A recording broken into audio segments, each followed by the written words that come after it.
Because when the grace message hits you, life will change. Not only youth renewal, but you will start thinking young. ನೋಡಿ, ಒಂದು ಕೃಪೆಯ ಸಂದೇಶ ನಮ್ಮ ಮೇಲೆ ಪರಿಣಾಮ ಬೀಳುವಾಗ ಅದು ಒಂದು ಪರಿವರ್ತನೆ ಮಾತ್ರ ಅಲ್ಲ, ನಮ್ಮನ್ನು ಯೋಚಿಸಲು ಸಹ ನಡೆಸುತ್ತದೆ.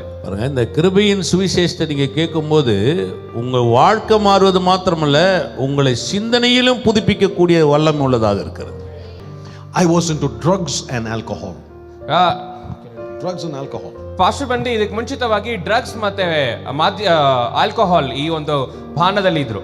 இதுக்கு முன்னாடி அவர் போதை பொருளுக்கும் மது பழக்கத்துக்கும் அடிமையா இருந்தார். Nothing to do with the word of God. ದೇವರ ವಾಕ್ಯಕ್ಕೂ ನನಗೂ ಯಾವ ಸಂಬಂಧವೂ ಇರಲಿಲ್ಲ. கர்த்தருடைய வார்த்தைக்கு எனக்கும் எந்த சம்பந்தமும் இல்லை. I didn't like pastors, I didn't like the church, nothing to do with Christ. ಸಭಾಪಾಲಕರು ಕಂಡ್ರೆ ಹಾಗಲ್ಲ, ಸಭೆ ಕಂಡ್ರೆ ಹಾಗಲ್ಲ, ಯಾವುದೇ ಕ್ರೈಸ್ತತ್ವ ಕಾರ್ಯಗಳನ್ನು ನನಗೆ ಇಷ್ಟ ಇರಲಿಲ್ಲ.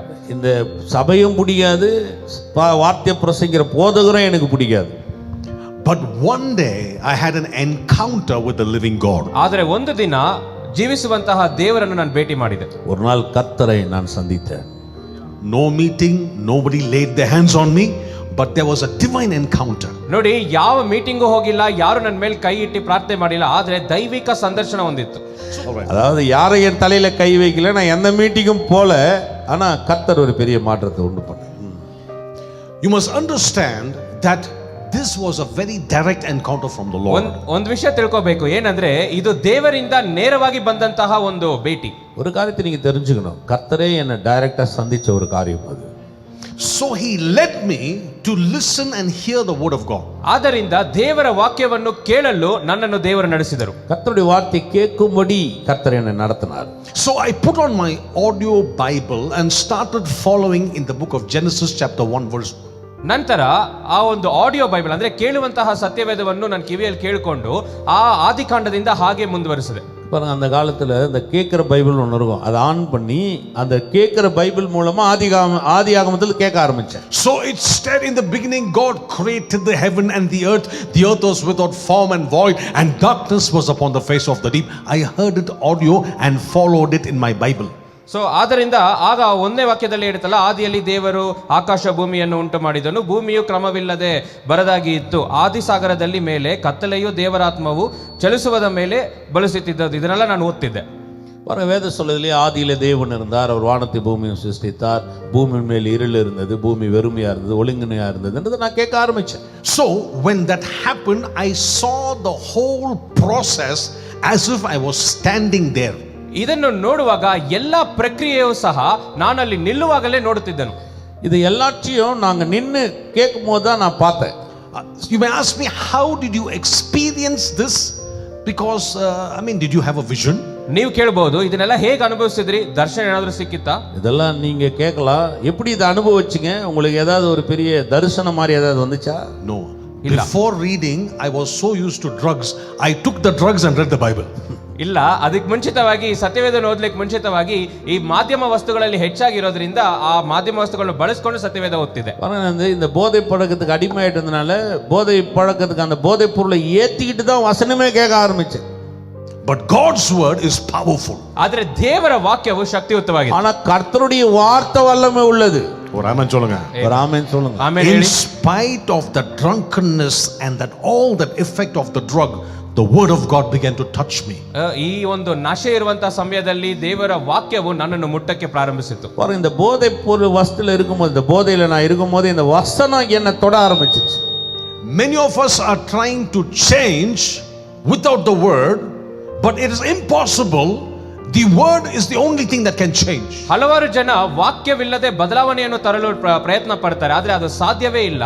ವಾಕ್ಯ ಮಾತ್ರನೇ ನಮ್ಮನ್ನು ಬದಲಾವಣೆ ಮಾಡುತ್ತದೆ. பாருங்க, அநேகர் என்ன நினைக்கிறாங்க, வார்த்தை இல்லாம உன்னை மாத்திர முடியும்னு நினைக்கிறாங்க. அது முடியாது, வார்த்தையினால மட்டும்தான் மாற்ற முடியும். So I threw my drugs, I threw my alcohol, and today as I stand before you, I'm a full-time preacher. ಆದ್ದರಿಂದ ಎಲ್ಲ ಮಾಧ್ಯಮ ವಸ್ತುಗಳನ್ನು ಎತ್ತಿ ಅದನ್ನ ದೂರಕ್ಕೆ ಎಸೆದು ಈ ದಿನ ನಿಮ್ಮ ಮುಂದೆ ನಿಂತಿದ್ದೀನಿ ಒಂದು ಪೂರ್ಣಾವತಿ ಪ್ರಸಂಗ ಮಾಡುವರಾಗೆ. பாருங்க, இந்த போதை பொருட்களை தூக்கி விசிறி அடிச்சுட்டு இந்த வார்த்தையினால மாற்றப்பட்டோம்னா இன்னைக்கு உங்க முன்னாடி ஒரு பூர்ணமுள்ள பிரசங்கியாரா நான் நிக்கிறேன். The word can change your life tonight. ವಾಕ್ಯವು ಈ ದಿನವೂ ನಿಮ್ಮ ಜೀವನವನ್ನು ಬದಲಾಯಿಸಬಹುದು. இந்த வார்த்தை உங்க வாழ்க்கையை மாற்றக்கூடியதாக இருக்கிறது. I am a testimony for that. ಅದಕ್ಕೆ ನಾನೇ ಸಾಕ್ಷಿಯಾಗಿದ್ದೇನೆ. அதுக்கு நான் தான் சாட்சி. There have been so many great preachers preaching from this place. ಈ ಒಂದು ಸ್ಥಳದಲ್ಲಿಂದ ಹಲವಾರು ಬಹಳ ಶ್ರೇಷ್ಠವಾದಂತ ಪ್ರಸಂಗ ಮಾಡಬಹುದು. இந்த பிரசங்க மேடையில் அநேக பிரசங்கியார்கள் பிரசங்கம் பண்ணிருக்கலாம். I am very humbled to stand here. ನಾನು ಇಲ್ಲಿ ನಿಲ್ಲಲು ತುಂಬಾ ದೀನನಾಗಿದ್ದೇನೆ. நான் இங்க நிக்க ரொம்ப தாழ்மையோடு நான் இங்க நிக்கிறேன். But I'm sure many people have finished speaking so many things about the cross. I wonder if they have left little behind for me to share. ಹಲವಾರು ಜನ ಈ ಶಿಲುಬೆಯ ಕಾರ್ಯಗಳನ್ನು ಕುರಿತು ಹೆಚ್ಚಾಗಿ ಮಾತಾಡಿ ಮುಗಿಸಿದ್ದಾರೆ. ಆದ್ರಿಂದ ಅಲ್ಪ ಸ್ವಲ್ಪ ಕಾರ್ಯಗಳಿದ್ರೆ ಅದು ನಿಮ್ಮಲ್ಲಿ ಹಂಚ್ಕೋತೀನಿ. பாருங்க, நிறைய பேர் சிலுவையை குறித்து பிரசங்கம் பண்ணிட்டாங்க.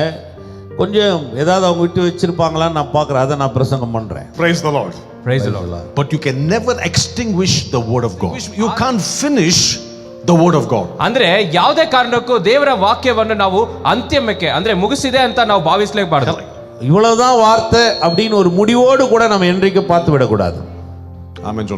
Amen. So today, lift your voices and hands and say, Lord, speak to me. ಈ ದಿನ ಕೈಗಳನ್ನು ಎತ್ತಿ ಹೇಳಿ, ದೇವರೇ ನನ್ನ ಬಳಿ ಮಾತಾಡಿ. கரங்களை உயர்த்தி சொல்லுங்க, கர்த்தாவே என்கிட்ட பேசுங்க. Holy Spirit, open my eyes. ಪವಿತ್ರಾತ್ಮನೇ ನಮ್ಮ ಕರಗಳನ್ನು ಕೇಳಿ. ஆவியானவரே கண்களை திறந்து விடுவீராக. In Jesus' name we pray. ಯೇಸುವಿನ ನಾಮದಲ್ಲಿ. ಯೇಸು ನಾಮದಲ್ಲಿ பிதாவே. The cross of Jesus Christ is a contradiction. ನೋಡಿ, ಈ ಶಿಲುಬೆ, ಯೇಸು ಕ್ರಿಸ್ತನ ಶಿಲುಬೆಯು ಒಂದು ವಿವಿಧವಾಗಿದೆ. இந்த இயேசு கிறிஸ்துடைய சிலுவை புரிந்து கொள்ள முடியாத ஒரு முரண்பாடானது. One side it is an instrument of torture. ಒಂದು ಕಡೆ ನೋಡಿದ್ರೆ ಅದು ಈ ಒಂದು ಟಾರ್ಚರ್ ಅಂದ್ರೆ ಒಂದು ರೀತಿ ಕಷ್ಟಪಡಿಸುವಂತಹ ಒಂದು ಆಯುಧವಾಗಿದೆ. ஒரு பக்கம் பாத்தீங்கன்னா சிலுவையில உபத்திரவத்தின் காரியத்தை பார்க்கிறோம். But if you look at from another direction, it is a symbol of victory. ಆದ್ರೆ ಅದನ್ನ ಇನ್ನೊಂದು ಮಾರ್ಗದಲ್ಲಿ ನೋಡಿದ್ರೆ ಶಿಲುಬೆ ಅನ್ನೋದು ಜಯದ ಒಂದು ಚಿಹ್ನೆಯಾಗಿದೆ. இன்னொரு பக்கத்துல நீங்க பாத்தீங்கன்னா அது ஒரு வெற்றியின் சின்னமா இருக்குது. One side you see it as an element of punishment. ಒಂದು ಕಡೆ ನೀವು ನೋಡುವಾಗ ಅದು ಶಿಕ್ಷೆಯ ಒಂದು ವಿಷಯವಾಗಿ ಕಾಣುತ್ತದೆ. ஒரு பக்கம் முழுமைய தண்டனை. The other side you see freedom. ಇನ್ನೊಂದು ಕಡೆ ನೋಡುವಾಗ ಒಂದು ಉಚಿತವಾಗಿ ಅಂತ ಹೇಳಿದ್ರೆ ಒಂದು ರೀತಿಯಾದ ಬಿಡುಗಡೆಯನ್ನು ನೋಡಬಹುದು. இன்னொரு பக்கம் பாத்தீங்கன்னா சுதந்திரவாளி விடுதலை காரியத்தை பார்க்கிறோம். You would see a picture of sin and shame on one side. ಒಂದು ಕಡೆ ನೋಡುವಾಗ ನಾಚಿಕೆ ಮತ್ತು ಪಾಪದ ಕಾರ್ಯಗಳನ್ನು ನೋಡಬಹುದು. ஒரு பக்கம் பாத்தீங்கன்னா பாவம் வெட்கம் இருக்கிறது. On the other side you see glory and gain. ಇನ್ನೊಂದು ಕಡೆ ನೋಡುವಾಗ ಮಹಿಮೆ ಮತ್ತು ಲಾಭವಾದಂತ ವಿಷಯಗಳನ್ನು ನೋಡಬಹುದು. இன்னொரு பக்கம் பாத்தீங்கன்னா மகிமையான காரியங்களும் வெற்றியான காரியங்களும் உள்ள இருக்கு. So that's the cross for you. ಇದೇ ನಿಮ್ಮ ಒಂದು ಶಿಲುಬೆಯಾಗಿದೆ. இதுதான் நம்முடைய சிலுவை. Whatever was shameful was turned to glory. ಯಾವುದೆಲ್ಲ ನಾಚಿಕೆಕರವಾಗಿದೆಯೋ ಅದೆಲ್ಲ ಮಹಿಮೆಯಾಗಿ ಮಾರ್ಪಡಿಸುತ್ತದೆ. எதெல்லாம் உங்களுக்கு வெட்கமா இருந்ததோ அவைகளை எல்லாவற்றையும் அது மகிமையாய் மாற்றி தரக்கூடியதாக இருக்கு. Many years ago, ಬಹಳ ವರ್ಷಗಳ ಹಿಂದೆ, பல வருடங்களுக்கு முன்பதாக, I had many credit cards. ಹೆಚ್ಚಾದ ಕ್ರೆಡಿಟ್ ಕಾರ್ಡ್ಸ್ ನನ್ನ ಬಳಿ ಇತ್ತು. என்கிட்ட நிறைய கிரெடிட் கார்டு வச்சிருப்பேன். All the bank cards was in my wallet. எல்லா ಬ್ಯಾಂಕ್ ಕಾರ್ಡ್ಸ್ ನನ್ನ ವ್ಯಾಲೆಟ್ ಅಲ್ಲಿ, ಪರ್ಸ್ ಅಲ್ಲಿ ಇತ್ತು. எல்லா கிரெடிட் கார்டும் பேங்க் கார்டும் என்னுடைய பர்ஸ்ல இருக்கும். So I used a card for a certain expense and I couldn't make a payment, so it became a huge amount of money. ನೋಡಿ, ಆ ಒಂದು ಕಾರ್ಯಗಳನ್ನು ಕೊಂಡ್ಕೊಳ್ಳುವಾಗ ನನ್ನಿಂದ ಅದನ್ನು ಪಾವತಿಸಲು ಸಾಧ್ಯವಿಲ್ಲ. ಆದ್ದರಿಂದ ಈ ಕ್ರೆಡಿಟ್ ಕಾರ್ಡ್ಗಳನ್ನು ನಾನು ಬಳಸ್ಕೊಡ್ತಾ ಇದ್ದೆ. அந்த நேரத்தில் இந்த கிரெடிட் கார்டெலாம் வாங்கும் போது அது காசு இல்லாமல் இருந்ததுனால நிறைய கிரெடிட் கார்டை பயன்படுத்துறதுக்காக வாங்கினேன். And at one point of time, the bankers started visiting my house to redeem their money. ಒಂದು ಬಾರಿ ಏನಾಗಿತ್ತು ಅಂತ ಹೇಳಿದ್ರೆ, ಒಂದು ಕಾಲಗಳ ನಂತರ ಈ ಬ್ಯಾಂಕ್ ವ್ಯಕ್ತಿಗಳೆಲ್ಲ ನಮ್ಮ ಮನೆಗೆ ಬಂದು ಈ ಕ್ರೆಡಿಟ್ ಕಾರ್ಡಿನ ಕಾರ್ಯಗಳನ್ನು ಕೇಳಲು ಪ್ರಯತ್ನ ಪಡ್ತಿದ್ರು. ஒரு காலத்தில் பார்த்தீங்கன்னா கிரெடிட் கார்டு நிறைய கடன் ஆயிட்டதுனால அந்த பணத்தை வசூல் பண்ணுறதுக்காக பேங்க்லேருந்து என்னை அணுகுனாங்க. And so my daddy, he thought my son has become very important person. ಆದ್ದರಿಂದ ನನ್ನ ತಂದೆ ಏನ್ ಭಾವಿಸಿದ್ರು ಅಂತ ಹೇಳಿದ್ರೆ, ನನ್ನ ಮಗ ತುಂಬಾ ಪ್ರಾಮುಖ್ಯವಾದಂತ ವ್ಯಕ್ತಿ ಆಗಿದ್ದಾರೆ ಅಂತ. பாருங்க, என் தகப்பனார் என்ன நினைச்சாரு, நான் ரொம்ப முக்கியமான ஒரு ஆள், விஐபி நினைச்சாரு. People are coming with tie to see him. ಯಾಕಂದ್ರೆ ಟೈ ಎಲ್ಲ ಕಟ್ಕೊಂಡು ಜನರು ನೋಡ್ಲಿಕ್ಕೆ ಬರ್ತಿದ್ದಾರೆ. பேங்க்ல இருந்து கடை வசூல் பண்ண வரவன் டை எல்லாம் கட்டின்னு வரா இல்ல, அதை பார்த்துட்டு அவங்க அப்பா நினைச்சா ரொம்ப பெரிய ஆளா இருக்கிறாரு இவரு. So my dad one day realized my son, after these people go, his face has changed. ಆದ್ರೆ ಒಂದು ವಿಷಯ ನನ್ನ ತಂದೆ ಏನ್ ಗೊತ್ತಾಯ್ತು ಅಂತ ನೋಡಿದ್ರೆ, ಈ ವ್ಯಕ್ತಿಗಳೆಲ್ಲ ಮನೆ ಬಿಟ್ಟು ಹೋದ ನಂತರ ನನ್ನ ಮಗನ ಮುಖ ಬದಲಾವಣೆ ಆಗಿದೆ ಅಂತ. எங்க அப்பா ஒரு முறை பார்த்தாரு, இவங்க பேசிட்டு போனவொடனே என் முகம் மாறிடுச்சு, ஏன் இப்படி மாறுதுன்னு அவர் யோசிச்சார். And so I had to tell him, Dad, I got myself into credit. I can't pay back. These fellows are tormenting me day and night. ಆದ್ದರಿಂದ ನನ್ನ ತಂದೆಗೆ ನಾನು ಏನು ಹೇಳಿದೆ ಅಂತ ಹೇಳಿದ್ರೆ, ಈ ಒಂದು ವ್ಯಕ್ತಿಗಳೆಲ್ಲ ನನ್ನಿಂದ ಯಾಕೆ ಬರ್ತಿದ್ದಾರೆ ಅಂದ್ರೆ, ನನ್ನ ಸಾಲ ತಗೊಂಡಿದ್ದೀನಿ, ಆ ಸಾಲವನ್ನು ತೀರ್ಸಕ್ ಸಾಧ್ಯವಿಲ್ಲ, ಆದ್ದರಿಂದ ಅದಕ್ಕಾಗಿ ಈ ವ್ಯಕ್ತಿಗಳು ಬರ್ತಿದ್ದಾರೆ ಅಂತ ಹೇಳಿದೆ. தகப்பனாட்ட சொன்னேன், இந்த கிரெடிட் கார்டுனால நிறைய கடன் ஆயிடுச்சு, அதை என்னால் திருப்பி தர முடியல, அதை வசூல் பண்றதுக்காக இவங்க எல்லாம் என்னை தேடி வந்துட்டு இருக்கிறாங்க. My dad said only one thing. ನನ್ನ ತಂದೆ ಒಂದೇ ವಿಷಯ ಹೇಳಿದ್ರು, எங்க அப்பா ஒரே காரியத்தை, let us pay it in full. ಎಲ್ಲವನ್ನು ಪೂರ್ಣವಾಗಿ ನಾವು ಪಾವತಿಸೋಣ, எல்லாத்தையும் நான் செட்டில் பண்ணிடுறேன். He settled it as he said it. அவர் சொன்ன மாதிரி ಅವ್ರು ಹೇಳಿದಾಗೇನೆ ಅದನ್ನ ಸೆಟಲ್ ಮಾಡಿ, அவர் சொன்ன மாதிரியே முழுமை எல்லாத்தையும் செட்டில் பண்ணிட்டாரு. ஒரு ஆமென் சொல்லுங்க. Amen. This is a real story. ಇದು ಒಂದು ನಿಜವಾದಂತಹ ಘಟನೆ, இது உண்மையான ஒரு கதை. The word for it is finished is the word tetelestai in the Bible. ಈ ಎಲ್ಲ ಮುಗೀತು ಅಂತ ಹೇಳ್ತಾರಲ್ಲ, ಈ ವಾಕ್ಯ, ಈ ಪದ ಸತ್ಯವೇದದಲ್ಲಿ ಟೆಟಲಿಸ್ಟಾ ಅಂತ ಹೇಳ್ತಾರೆ. எல்லாம் முடிந்தது சொல்றாங்களே, இதுதான் டெட்டலஸ்டாய் அப்படின்றாங்க. Amen. It is complete. ಎಲ್ಲವೂ ಮುಗೀತು, எல்லாம் முடிந்தது. You'll find that in the book of John chapter 19. ಯೋಹಾನನು 19ನೇ ಅಧ್ಯಾಯದಲ್ಲಿ, யோவான் 19ஆம் அதிகாரம். Otherwise, let us read verse 30 for time's sake. So when Jesus had received the sour wine, he said, "It is finished," and bowing his head, he gave up his spirit. Verse 30. ಯೇಸು ಆ ಹುಳಿ ರಸವನ್ನು ತಕೊಂಡ ಮೇಲೆ ತೀರಿತು ಎಂದು ಹೇಳಿ ತಲೆ ಬಾಗಿಸಿ ಆತ್ಮವನ್ನು ಒಪ್ಪಿಸಿಕೊಟ್ಟನು. இயேசு காடியை வாங்கின பின்பு முடிந்தது என்று சொல்லி தலையை சாய்த்து ஆவியை ஒப்பு கொடுத்தார். It is finished. ಎಲ್ಲವೂ ತೀರಿತು, முடிந்தது, எல்லாம் முடிந்தது. Come on, everybody lift your hands ಎಲ್ಲರೂ ಕೈಗಳನ್ನ ಎತ್ತಿ எல்லா கரங்களை உயர்த்தி and say, "It is complete. It is finished." ಹೇಳಿ, ಇದೆಲ್ಲ ತೀರಿತು. எல்லாம் முடிந்தது. Amen. What is finished? ಏನು ಎಲ್ಲ ತೀರಿತು ಅಂದ್ರೆ ಅರ್ಥ? என்ன முடிஞ்சது? முடிஞ்சதுன்னா என்னெல்லாம் முடிஞ்சது? You see, my dad paid for me completely. ನನ್ನ ತಂದೆಯು ಎಲ್ಲವೂ ಸಹ ತೀರಿಸಿದರು. எங்க அப்பா எல்லாத்தையுமே தீர்த்துட்டார். So, just for understanding, ಆದ್ದರಿಂದ ಅರ್ಥ ಮಾಡಿಕೊಳ್ಳುವುದಕ್ಕಾಗಿ, suppose the next day the banker came to my house. ಒಂದ್ ವೇಳೆ ಮಾರನೇ ದಿನ ಈ ಒಂದು ಬ್ಯಾಂಕಿನ ವ್ಯಕ್ತಿಗಳು ನನ್ನ ಮನೆಗೆ ಬಂದ್ರೆ, அடுத்த நாள் பேங்க்ல இருந்து ஜனங்க வந்தாங்கன்னு சொன்னா, and he says, "Sir, you have not made payment." ಮತ್ತೆ ಅವ್ರು ಬಂದ್ಬಿಟ್ಟು ನಿನ್ನ ಮಗನು ಇನ್ನ ಯಾವುದೇ ಪಾವತಿಸಲಿಲ್ಲ ಅಂತ ಹೇಳಿದ್ರೆ, அவங்க வந்து உங்க பையன் இன்னும் கடன்லாம் தீக்கலன்னு சொன்னா, what will I do? ನಾನೇನ್ ಮಾಡ್ಲಿ? நான் என்ன செய்ய முடியும்? நான் என்ன செய்வேன்? What will I do? ನಾನು ಏನ್ ಮಾಡಕ್ ಸಾಧ್ಯ? நான் என்ன செய்வேன்? சொல்லுங்களேன். ಹೇಳಿ. Correct. But how do I know it is finished? ಇದೆಲ್ಲ ತೀರಿತು ಅಂತ ನಾನು ಹೇಗೆ ತಿಳ್ಕೊಳ್ಳೋದು? இதெல்லாம் முடிஞ்சுன்னு நான் எப்படி சொல்லுவேன்? எனக்கு எப்படி தெரியும்? You see, they gave me a receipt. ಒಂದು ಪಾವತಿಸಿರುವಂತಹ ಒಂದು ರಸೀದಿಯನ್ನು ಕೊಟ್ಟಿದ್ರು. பாருங்க, இது ஒரு அந்த முடிஞ்சிச்சுன்னு சொல்லிட்டு ஒரு ரசீது கொடுக்கப்படுது. That receipt proves to me it is finished. ಈ ಒಂದು ರಸೀದು ನನಗೆ ಏನ್ ಸಾಬೀತುಪಡಿಸುತ್ತೆ ಅಂದ್ರೆ ಎಲ್ಲವೂ ತೀರಿತು ಅಂತ ಹೇಳಿ. அந்த ரசீது என்ன சொல்லுதுன்னா எல்லாமே முடிஞ்சிருச்சு அப்படின்னு சொல்லுது. So in the same manner, ಅದೇ ರೀತಿಯಲ್ಲಿ Jesus Christ, when he cried from the cross, "It is finished," ಯೇಸು ಕ್ರಿಸ್ತನು ಶಿಲುಬೆ ಮೇಲಿಂದ ಎಲ್ಲವೂ ತೀರಿತು ಅಂತ ಹೇಳುವಾಗ, அதே போல கல்வாரி சிலுவையில இயேசு எல்லாம் முடிஞ்சதுன்னு சொன்னார் பாருங்க. it means everything concerning you has been taken care. It is paid in full. Hallelujah. ಅಂದರೆ ನಿಮ್ಮನ್ನು ಕುರಿತು ಎಲ್ಲಾ ಕಾರ್ಯಗಳು ಸಹ ಪಾವತಿಸಲಾಗಿದೆ, ತೀರಿಸಲಾಗಿದೆ. உங்களை குறித்து எல்லா காரியமும் முடிஞ்சிடுச்சு, ஒன்னும் பேலன்ஸ் இல்ல. இததான் சொல்றாரு. ஒரு ஆமென் சொல்லுங்களேன். ஒரு ஆமென் சொல்லுங்க. Amen. So my daddy paid for me completely. ನನ್ನ ತಂದೆ ನನಗಾಗಿ ಎಲ್ಲವನ್ನು ತೀರಿಸಿದರು. And today I have எங்க அப்பா எல்லாமே எனக்காக முடிச்சிட்டாரு. And today I have a receipt saying it is paid in full. ಆದ್ದರಿಂದ ಈ ದಿನ ನನ್ನ ಕೈಯಲ್ಲಿ ಒಂದು ರಸೀದಿ ಇದೆ. ಏನಂದ್ರೆ ಅದನ್ನಿಟ್ಟು ಎಲ್ಲವೂ ಪಾವತಿಸಲಾಗಿದೆ ಅಂತ ಹೇಳ್ತೀನಿ. என் கையில ஒரு ரசீது இருக்குதுங்க. யார் கேட்டாலும் சொல்ல முடியும், எல்லாம் முடிந்தது என்ற ரசீது என் கையில இருக்கு. What is the receipt? ಆ ರಸೀದಿ ಏನ್ ಹೇಳುತ್ತೆ? என்ன அந்த ரசீது? Everybody take your receipt. ಎಲ್ಲರೂ ನಿಮ್ಮ ಸತ್ಯವೇದವನ್ನು ಎತ್ಕೊಳ್ಳಿ. This is your receipt. ಇದೇ ನಿಮ್ಮ ರಸೀದಿಯಾಗಿದೆ. நம்முடைய வேதாகமே நம்முடைய ரசீது. Everything is complete. ಎಲ್ಲವೂ ಸಹ ಪೂರ್ಣವಾಗಿದೆ. எல்லாமே முடிஞ்சிருச்சு.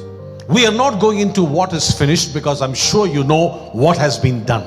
ನಾನು ನಿಮಗೆ ಏನೆಲ್ಲ ಮುಗಿಸಿದೆ ಅಂತ ಹೇಳಕ್ಕಾಗಲ್ಲ, ಯಾಕಂದ್ರೆ ನಿಮಗೆಲ್ಲ ಚೆನ್ನಾಗಿ ಗೊತ್ತಿದೆ ಏನೆಲ್ಲ ಮುಗಿದಿದೆ ಅಂತ. நான் என்னெல்லாம் முடிஞ்சதுன்னு நான் உங்களுக்கு சொல்ல வரல, ஏன்னா உங்களுக்கு எல்லாருக்கும் தெரியும் என்னெல்லாம் முடிஞ்சிருக்குன்னு.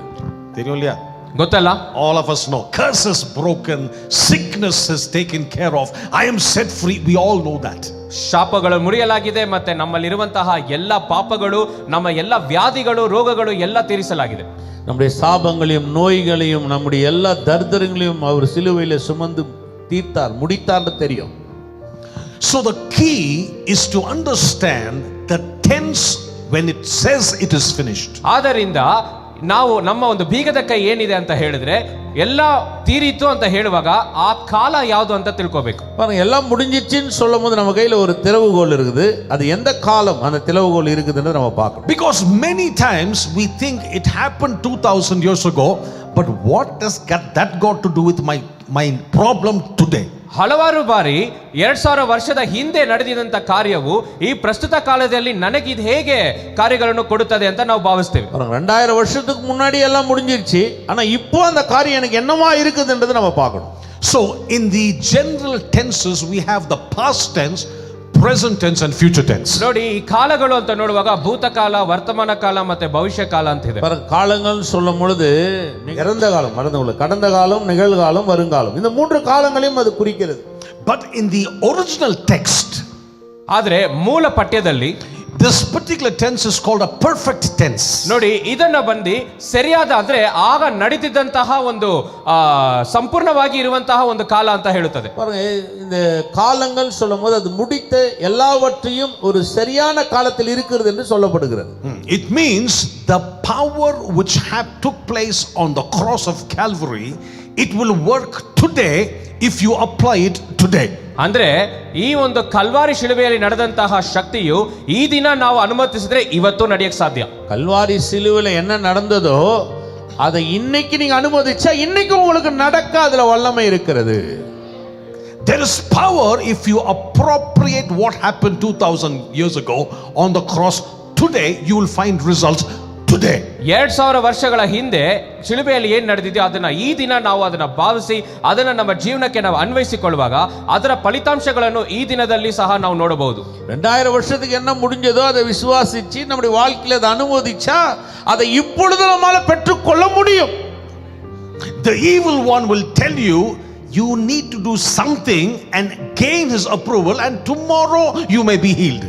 ನೋಡಿ, ಈ ದುಷ್ಟನು ಏನ್ ಹೇಳ್ತಿದ್ದಾರೆ ಅಂತ ಹೇಳಿದ್ರೆ ಆ ಒಂದು ಕಾರ್ಯಗಳನ್ನು ಇವತ್ತು ನೀವು ಯಾವ್ದಾದ್ರು ಮಾಡಬೇಕು, ಆಗಿದ್ರೇನೆ ಅದೆಲ್ಲ ನಿಮಗೆ ಬರ್ಲಿಕ್ಕೆ ಸಾಧ್ಯ ಅಂತ ಹೇಳ್ತಾನೆ. பிசாசு என்ன வேலைன்னா இப்ப ஏதாவது செய், நாளைக்கு உனக்கு ஏதாவது நடக்கும் அப்படின்னு சொல்லுவான். You're very close to your breakthrough. Little bit more you must add and then you will get your breakthrough. ನಿಮ್ಮ ಪ್ರಗತಿಗೆ ತುಂಬಾ ಹತ್ತಿರದಲ್ಲಿ ನೀವು ಇದ್ದೀರಾ, ಕೆಲವೊಂದು ವಿಷಯಗಳನ್ನು ಸೇರಿಸಿಕೊಳ್ಳ್ರೆ ನಿಮ್ಮ ಪ್ರಗತಿಯನ್ನು ಕಾಣಬಹುದು. மாற்றம் வருவதற்கு பெருசா உன்னால ரொம்ப கிட்ட இருக்கிற சில விஷயங்களை செஞ்சினா வந்துரும் அப்படின்னு சொல்லுவான். But I want to remind you one more time, the power of the cross will work for you now. ಆದ್ರೆ ನಿಮಗೊಂದು ವಿಷಯವನ್ನು ನೆನಪಿಸ್ತೇನೆ, ಶಿಲುಬೆಯ ಶಕ್ತಿಯು ಇವಾಗಲೂ ಸಹ ಪ್ರಸ್ತುತದಲ್ಲಿಯೂ ಕೆಲಸ ಮಾಡುತ್ತದೆ. உங்களுக்கு ஒரு வார்த்தையை நான் சொல்ல விரும்புறேன், சிலுவையின் வல்லமை இன்றைக்கு நமக்கு நடக்க இருக்கிறது. If you're sick in your body, you can walk out of this place healed.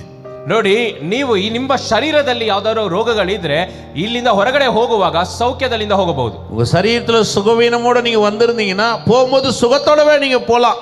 Because the power of the cross works now. ಯಾಕಂದ್ರೆ ಶಿಲುಬೆಯ ಶಕ್ತಿಯು ಪ್ರಸ್ತುತದಲ್ಲಿಯೂ ಕ್ರಿಯೆ ಮಾಡುತ್ತದೆ. சிலுவையின் வல்லமை இப்ப நிகழ்காலத்திலும் அது வேலை செய்யுது. Amen. Let me prove to you from the scripture. ಸತ್ಯವೇದದಿಂದ ನಿಮಗೆ ಇದು ಸಾಬೀತುಪಡಿಸ್ತೇನೆ.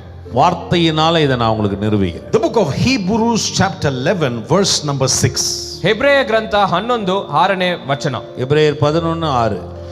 But without faith it is impossible to please him, for he who comes to God must believe that he is, and that he is a rewarder of them who diligently seek him.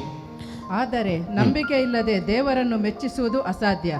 ದೇವರ ಬಳಿಗೆ ಬರುವವನು ದೇವರು ಇದ್ದಾನೆ ಮತ್ತು ತನ್ನನ್ನು ಹುಡುಕುವವರಿಗೆ ಪ್ರತಿಫಲವನ್ನು ಕೊಡುತ್ತಾನೆ ಎಂದು ನಂಬುವುದು ಅವಶ್ಯ. Amen. விசுவாசம் இல்லாமல் தேவனுக்கு பிரியமாயிருப்பது கூடாத காரியம். ஏனென்றால் தேவனிடத்தில் சேருகிறவன் அவர் உண்டென்றும் அவர் தம்மை தேடுகிறவர்களுக்கு பலன் அளிக்கிறவர் என்றும் விசுவாசிக்க வேண்டும். What must you believe? ಏನ್ ನಂಬಬೇಕು? எதை விசுவாசிக்கணும்? that he is. ದೇವರು ಇದ್ದಾನೆ ಎಂಬುದನ್ನು. தேவன் இருக்கிறார் என்பதை. See, we all know he was, we all understand he will be tomorrow, but the key is to know he is now. ನಮ್ಮೆಲ್ಲರಿಗೂ ಚೆನ್ನಾಗಿ ಅರಿತಿರುವ ವಿಷಯ ಏನು, ದೇವರು ಇದ್ದರು, ದೇವರು ಭವಿಷ್ಯದಲ್ಲಿ ಇರ್ತಾರೆ. ಆದ್ರೆ ದ್ವಿಗದ ಕೈ ಏನಂದ್ರೆ ದೇವರು ಇವಾಗ್ಲೂ ಇದ್ದಾರೆ ಎಂಬುದು. பாருங்க, நம்ம எல்லாருக்கும் தெரிஞ்சதுன்னா தேவன் இருந்தார், வரப்போகிறார் என்பது மாத்திரமல்ல, இப்பொழுதும் இருக்கிறார் என்ற பாருங்க, அதுதான் நம்முடைய திறவுகோலே. He is a God of the now. ದೇವರು ಪ್ರಸ್ತುತ ಕಾಲದ ದೇವರಾಗಿದ್ದಾರೆ. அவர் தேவன் நிகழ்காலத்துக்கும் இப்பொழுதுக்கும் அவர் தேவனா இருக்கிறார். You see, the devil will want to push you to tomorrow, but today you have to have the revelation God is a God of now. ದುರಾತ್ಮನು ನಾಳೆ ಮಾಡೋಣ ಅಂತ ನಮ್ಮನ್ನು ತಳ್ಳಲು ಪ್ರಯತ್ನ ಪಡ್ತಾನೆ. ಆದ್ರೆ ಒಂದು ವಿಷಯ ನಾವು ಪ್ರಕಟಿಸ್ಕೋಬೇಕು, ಏನಂದ್ರೆ ದೇವರು ಪ್ರಸ್ತುತ ದೇವರಾಗಿದ್ದಾರೆ. பாருங்க, நாளைக்கு நடக்கும் சொல்லிட்டு பிசாசு நம்மள நாளன்னு சொல்லுவான். ஆனா தேவன் இப்போவே நிகழ்காலத்துக்கும் அவர் தேவனா இருக்கிறார். Amen சொல்லுங்களேன். Amen. If you understand that power of the cross will work today, today is your deliverance. ನೋಡಿ, ಶಿಲುಬೆಯ ಶಕ್ತಿಯು ಈ ದಿನದಲ್ಲಿ ಕೆಲಸ ಮಾಡುತ್ತದೆ ಅಂತ ನೀವು ತಿಳ್ಕೊಂಡ್ರೆ ಇವತ್ತೇ ನಿಮ್ಮ ಬಿಡುಗಡೆ. சிலுவையின் வல்லமை இப்போ செயல்படுது நீங்க விசுவாசிங்கன்னா இப்பவே விடுதலை. Amen. You see, the cross is present tense, past tense and future tense. ಶಿಲುಬೆಯು ಪ್ರಸ್ತುತ ಕಾಲದಲ್ಲಿಯೂ ಇದೆ, ಭವಿಷ್ಯದಲ್ಲಿಯೂ ಇದೆ, ಮತ್ತೆ ಭೂತ ಕಾಲದಲ್ಲಿಯೂ ಇದೆ. சிலுவையின் வல்லமை கடந்த காலத்திலே இருந்தது, நிகழ்காலத்திலும் இருக்கிறது, எதிர்காலத்திலும் இருக்கிறது. Pastor said something beautiful the other day when he preached in Hormavur, Agara. Pastor ಒಂದು ವಿಷಯವನ್ನು ತುಂಬಾ ಸುಂದರವಾಗಿ ಹೇಳಿದ್ರು ಹೊರಮಾವಲ್ಲಿ ಪ್ರಸಂಗ ಮಾಡುವಾಗ. ஒருமாவில் பாஸ்டர் பிரசங்கம் பண்ணும்போது அங்க ஒரு நல்ல பாஸ்டர் பிரசங்கம் பண்ணாரு. இது இந்த பாஸ்டர் தான். This pastor said ನಮ್ಮ ಪಾಸ್ಟರ್ ಹೇಳಿದ್ರು that the cross was not an afterthought, it was a prepared thing. ಶಿಲುಬೆ ಎಂಬುದು ನಂತರ ಮಾಡಿದಂತಹ ಕಾರ್ಯಗಳಲ್ಲ, ಅದು ಸಿದ್ಧಪಡಿಸಿರುವಂತಹ ವಿಷಯವಾಗಿದೆ. சிலுவை என்பது பாவத்துக்கு அப்புறம் வந்ததல்ல, முன்னாடி சிலுவையே தேவன் வைத்து தான் எல்லாத்தையும் செய்தார். Amen. We also made a mention, just like a car has a stepney, it is created and manufactured even before the vehicle can come to your garage. ಒಂದು ವಿಷಯವನ್ನು ಉಲ್ಲೇಖಿಸಿದ್ರು, ಏನಂತ ಹೇಳಿದ್ರೆ ಒಂದು ಕಾರ್ಗೆ ಹೇಗೆ ಆ ಒಂದು ಸ್ಟೆಫ್ನಿ ವೀಲ್ ಇರುತ್ತೋ ಅದನ್ನ ಹೇಗೆ ಹಿಂದೆ ಇಟ್ಟಿರ್ತಾರೋ ಅದೇ ರೀತಿ ನಮಗೂ ಸಹ ಈ ಒಂದು ಕಾರ್ಯಗಳನ್ನು ದೇವರು ಇಟ್ಟಿದ್ದಾರೆ ಅಂತ. ஒரு கார் உங்ககிட்ட வரதுக்கு முன்னாடியே அதுக்கு ஸ்டெப்னியும் ரெடி பண்ணி அதை ஃபிக்ஸ் பண்ணி தான் உங்ககிட்ட கொடுக்குறாங்க.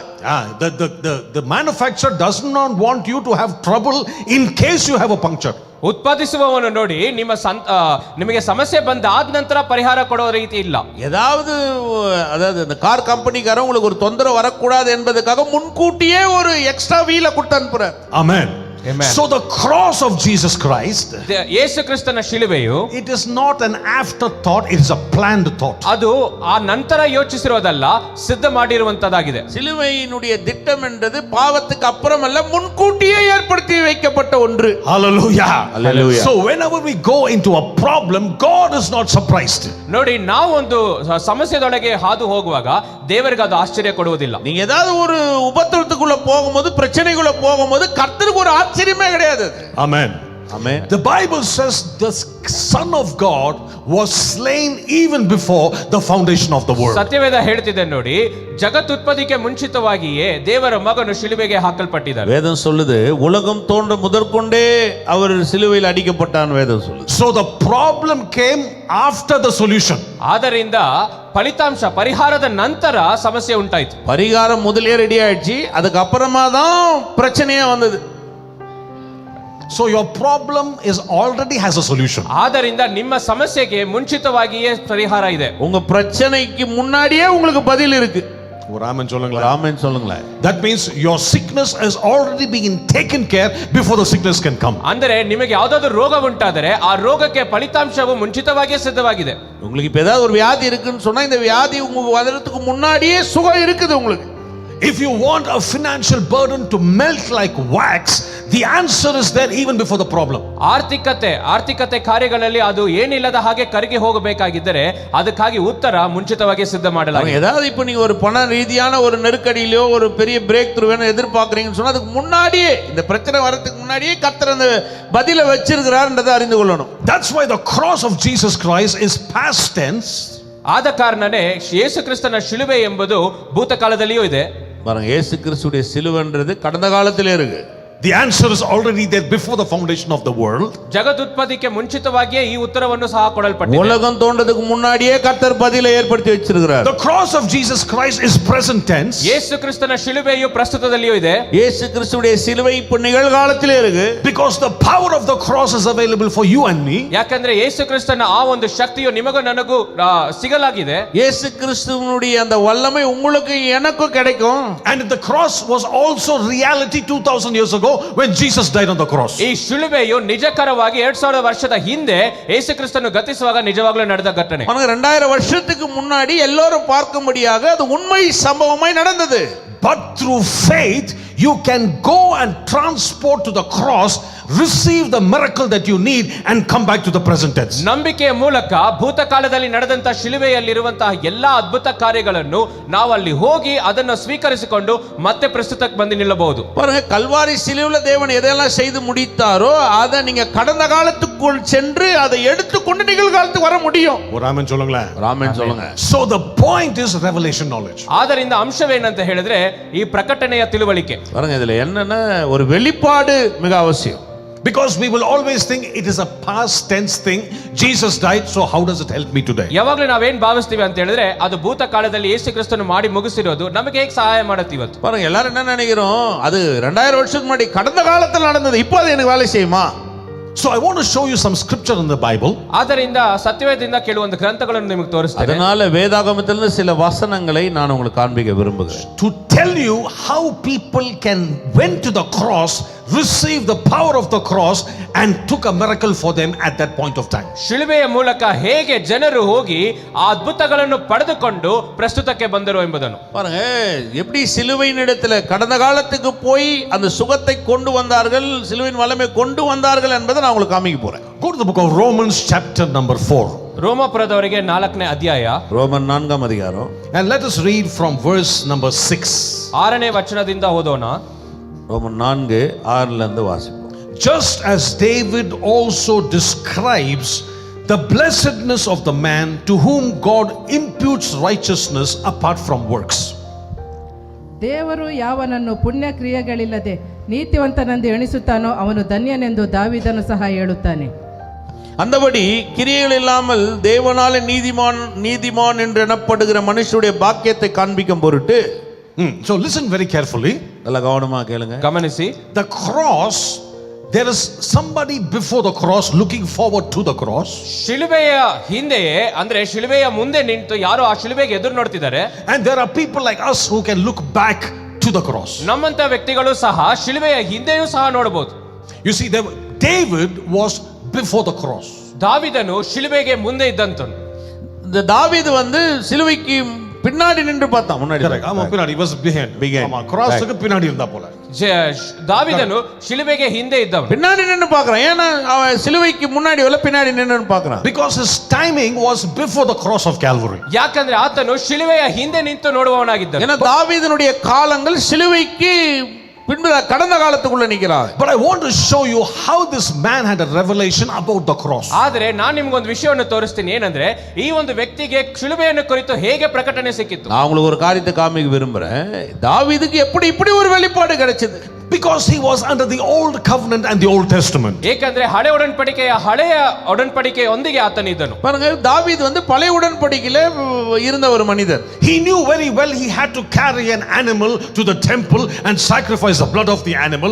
That's when the sins are temporarily forgiven. ಆತನಿಗೆ ಚೆನ್ನಾಗಿ ಗೊತ್ತಿತ್ತು ನೋಡಿ, ಒಂದು ಪ್ರಾಣಿಯನ್ನು ಕರೆದೊಯ್ದು ಈ ದೇವಾಲಯದಲ್ಲಿ ಯಜ್ಞಾರ್ಪಿಸಿದ್ರೆ ನಂತರ ಆ ರಕ್ತದ ಮೂಲಕ ನಮಗೆ ಒಂದು ಪರಿಹಾರ ಸಿಗುತ್ತದೆ. பாருங்க, தாவீதுக்கு நல்லா தெரியும் என்னன்னா அந்த மிருகங்களை கொண்டு போய் அந்த ரத்தத்தை சிந்தினா அதுல பரிகாரம் உண்டாகும்னு அவனுக்கு தெரியும். But he had a revelation. ಆದ್ರೆ ಅವನಿಗೊಂದು ಪ್ರಕಟಣೆ ಇತ್ತು. ஆனாலும் அவனுக்கு ஒரு வெளிப்பாடு இருக்கு. That is the key, revelation. ಅದೇ ಆಳವಾದ ಪ್ರಕಟಣೆಯು. அது ராஜாவுடைய வெளிப்பாடு. What did he do? ಏನ್ ಮಾಡಿದ್ರು? He describes the blessedness of the man whom God imputes righteousness apart from works. ದೇವರು ಯಾವನನ್ನು ಪುಣ್ಯ ಕ್ರಿಯೆಗಳಿಲ್ಲದೆ ನೀತಿವಂತನೆಂದು ಎಣಿಸುತ್ತಾನೋ ಅವನು ಧನ್ಯನೆಂದು ದಾವೀದನು ಸಹ ಹೇಳುತ್ತಾನೆ. அந்தபடியே கிரியைகள் இல்லாமல் தேவனாலே நீதிமான் எண்ணப்படுகிற மனுஷனுடைய பாக்கியத்தை காண்பிக்கப்பட்டு தாவீது சொல்றான். This man is now saying you don't need any sacrifice. There is the righteousness of Christ if I appropriate that, I can stand righteous before a holy God. ಈತನು ಹೇಳುವಂತ ವಿಷಯ ಏನಾಗಿದೆ ಅಂತ ಹೇಳಿದ್ರೆ, ನಮಗೆ ಯಾವುದೇ ಒಂದು ಯಜ್ಞ ಅರ್ಪಿಸುವಂತಹ ಪ್ರಾಣಿಗಳು ಬೇಕಾಗಿಲ್ಲ.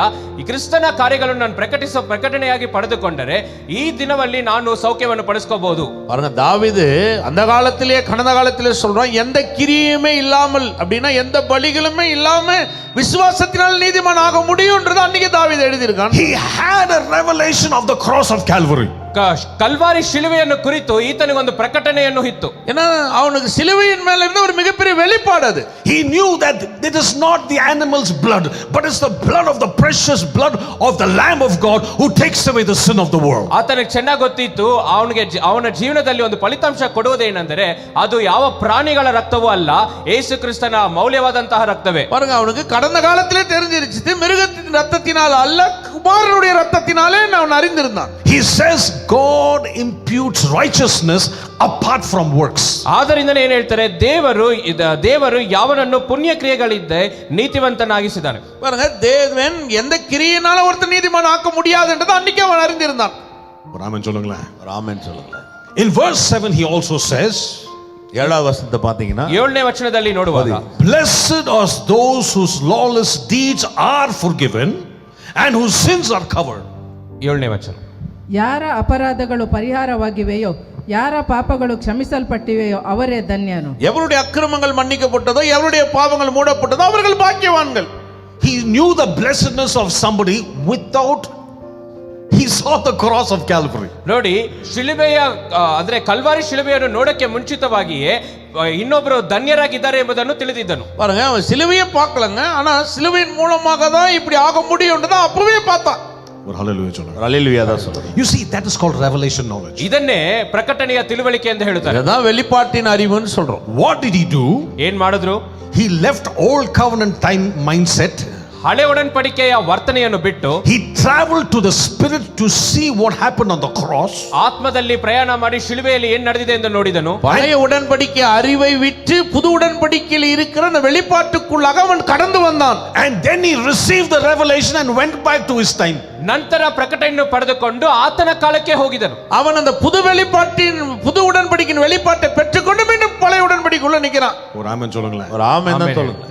So today what am I trying to tell you? ಆದ್ದರಿಂದ ಇವತ್ತು ನಿಮಗೆ ಹೇಳುವಂತದ್ದು ಏನಂದ್ರೆ, Old Testament David has gone through the cross, received the revelation and come back to his time. ಹಳೆ ಒಡன்பಡಿಕೆಯ ದಾವೀದನು ಭವಿಷ್ಯಕ್ಕೆ ಹೋಗಿ ಆ ಒಂದು ಪ್ರಕಟಣೆಯ ಶಿಲುಬೆಯ ಪ್ರಕಟಣೆಯನ್ನು ಹೊಂದಿಕೊಂಡು ಮತ್ತೆ ಹಿಂದೆ ಬಂದಿದ್ದ. நான் என்ன உங்களுக்கு சொல்ல வரேன்னா, எப்படி தாவீது பழைய உடன்படிக்கையிலிருந்து புது உடன்படிக்கைக்குள்ள போய் அந்த வெளிப்பாடை கொண்டு வந்தானோ, And then he said God imputes righteousness apart from works. ನಂತರ ಏನ್ ಹೇಳ್ತಿದ್ದಾರೆ, ಯಾವನು ಪುಣ್ಯ ಕ್ರಿಯೆಗಳಿಂದಲೇ ನೀತಿವಂತನಾದನು ಎಂದು ಎಣಿಸಿಕೊಂಡನು. தேவன் எந்த கிரியையும் இல்லாமல் நீதிமான் ஆக்குகிறார் என்ற அந்த வார்த்தையை சொல்றானே. And he had the revelation to say that my sins are covered. ಆತನ ಪ್ರಕಟಣೆ ಏನ್ ಹೇಳ್ತಿದೆ ಅಂತಂದ್ರೆ, ನನ್ನ ಪಾಪಗಳೆಲ್ಲ ಮುಚ್ಚಲ್ಪಟ್ಟಿದೆ. வார்த்தை என்ன சொல்லுது? என் பாவங்கள் எல்லாம் மன்னிக்கப்பட்டிருக்கிறது. And then he said, Lord shall not impute sin.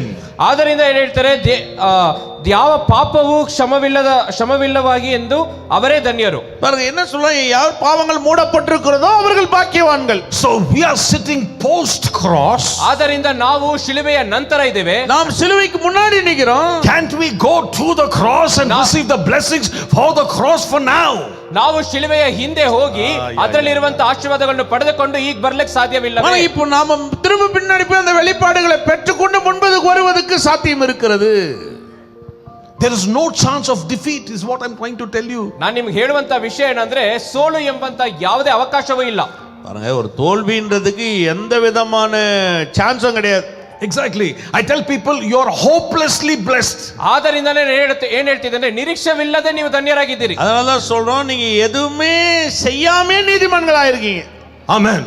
Amen. If a revelation can come to an Old Testament person, how much of revelation you must have sitting under the New Covenant teaching? ಹಳೆ ಒಡன்பಡಿಕೆಯ ವ್ಯಕ್ತಿಗೆ ಇಷ್ಟು ಪ್ರಕಟಣೆಯನ್ನು ಹೊಂದ್ಕೊಳ್ಳೋದಾಗಿದ್ರೆ, ಹೊಸ ಒಡன்பಡಿಕೆಯಲ್ಲಿ ಇರುವಂತ ನಮಗೆ ಇನ್ನೆಷ್ಟು ಪ್ರಕಟಣೆ ಹೊಂದಲು ಸಾಧ್ಯವಿಲ್ಲ. பழைய உடன்படிக்கையில இருக்கிற மனிதனே இவ்வளவு வெளிப்பாடா யோசிக்கும் போது, புது உடன்படிக்கையில இருக்கிற நாம் எந்த அளவுக்கு வெளிப்பாடோடு இருக்க வேண்டும்? No excuse to fail in this life. ಈ ಜೀವನದಲ್ಲಿ ಸೋಲನ್ನು ಅನುಭವಿಸಲು ಯಾವ ನೆಪವೂ ಹೇಳುವುದಕ್ಕೆ ಸಾಧ್ಯವಿಲ್ಲ. இந்த வாழ்க்கையில நீங்க தோல்வி அடையறதுக்கு எந்த வாய்ப்பும் கிடையாது.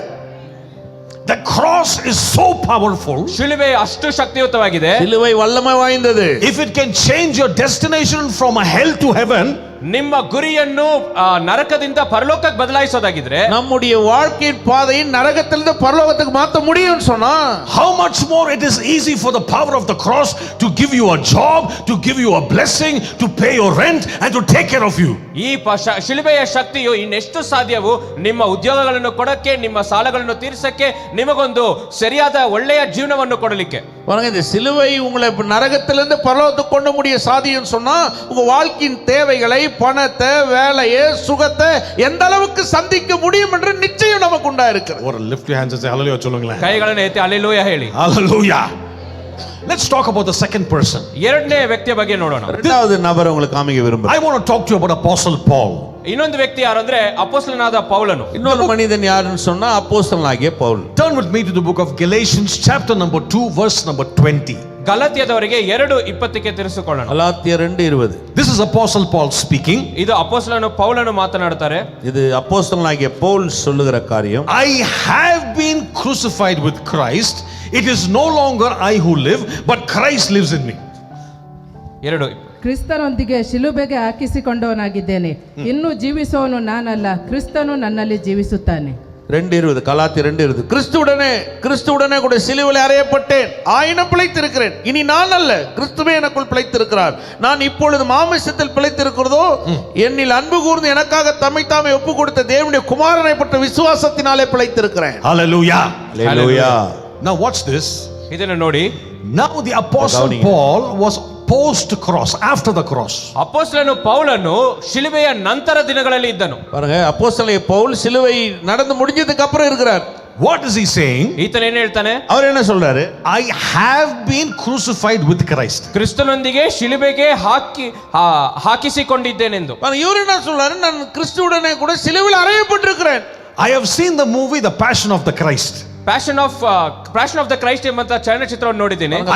Passion of the Christ என்ற ஒரு அந்த சிலுவையை குறித்து சினிமா பார்த்திருக்கேன். I see Jesus hanging there. ಅಲ್ಲಿ ಯೇಸು ಕ್ರಿಸ್ತನು ನೇತಾಡ್ತಿರುವುದನ್ನು ನೋಡ್ತೇನೆ. சிலுவையில் இயேசு தொங்கறத பார்க்கறேன். Plus two thieves on either side of Jesus Christ. ಅದರಲ್ಲಿ 2 ಕಳ್ಳರು ಈ ಕಡೆ ಆ ಕಡೆ ನಿಂತಿದ್ದಾರೆ. ரெண்டு பக்கம் 2 கல்லர் திருடர்களை அடிச்சிருக்காங்க. So when the camera pans behind, I did not see Apostle Paul behind the cross. Camera ಹಿಂದೆ ಹೋದಾಗ ಅಪೊಸ್ತಲನು ಪೌಲನು ಹಿಂದೆ ನೇತಾಡ್ತಿರೋದನ್ನ ನಾನು ನೋಡ್ಲಿಲ್ಲ. நான் கேமராக்கு பின்னாடி கூட போய் பார்க்கறேன், ஆனா பவுல் பின்னாடி தொங்கனத நான் பார்க்கல. But Paul is saying I am crucified with Christ. ಆದರೆ ಪೌಲನು ಏನು ಹೇಳ್ತಿದ್ದಾರೆ? ಕ್ರಿಸ್ತನೊಂದಿಗೆ ನಾನು ಶಿಲುಬೆಗೆ ಹಾಕಲ್ಪಟ್ಟಿದ್ದೇನೆ. ஆனா பவுல் என்ன சொல்றாரு? நான் சிலுவையில் அவரோடு கூட அறையப்பட்டிருக்கிறேன். What is he saying? ಏನು ಹೇಳ್ತಿದ್ದಾರೆ? அவர் என்ன சொல்ல வராரு? I am post cross. ನಾನು ಶಿಲುಬೆಯ ನಂತರವಿದ್ದೇನೆ. But I can go sorry. நான் சிலுவைக்கு முன்பாக நிக்கிறேன்.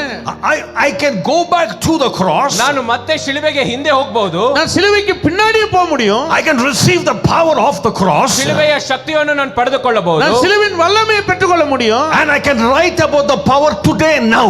ಮತ್ತೆ ಈ ಶಕ್ತಿ ಹೇಗಿದೆ ಎಂಬುದನ್ನು ಕುರಿತು ನಾನು ಇವತ್ತು ಬರಿಬಹುದು. நான் சிலுவையுடைய வல்லமை எப்படிப்பட்டதாக இருக்குன்னு இப்பவும் என்னால எழுத முடியும் அப்படின்றார். Amen சொல்லுங்களேன். ஒரு ஆமென் தான் சொல்லுங்க. You see, the man transported himself to the cross, received the power of the cross and came right now to his present tense time. ಇಲ್ಲಿ ನೋಡ್ತಾ ಇದೀವಿ, ಒಂದು ವ್ಯಕ್ತಿಯು ತನ್ನನ್ನೇ ಆ ಶಿಲುಬೆಗೆ ಮತ್ತೆ ಹಿಂದಿರುಗಿ ಹೋಗಿ ಆ ಶಿಲುಬೆಯಲ್ಲಿರುವಂತಹ ಆಶೀರ್ವಾದಗಳನ್ನು ಪಡೆದುಕೊಂಡು ನಂತರ ಬಂದು ಇಲ್ಲಿ ಬರಿತಿರುವಂತಹ ವ್ಯಕ್ತಿಯನ್ನು ನೋಡ್ತೀವಿ. ஆனா இவர் சிலுவைக்கு பின்னாடி போய் திருப்பி அதை பெற்றுக்கொண்டு அதை எழுதுறாருங்க.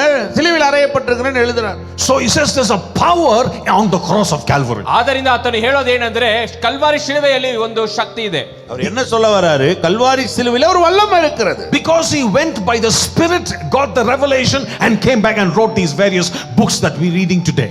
ಆತ್ಮದಲ್ಲಿಂದ ಅವರು ಪ್ರಯಾಣ ಮಾಡಿ ಒಂದು ಪ್ರಕಟಣೆಯನ್ನು ಪಡೆದುಕೊಂಡು ನಂತರ ಇಲ್ಲಿರುವಂತಹ ಪುಸ್ತಕವನ್ನು ಬರೆಯೋದಾಗಿದ್ದರು. அவர் ஆவிக்குள்ளாகி அதை வெளிப்பாடை பெற்றுக்கொண்டு இப்பொழுது நிருபங்களை எழுதுகிறார். He says the life I now live, I live by the faith of the Son of God.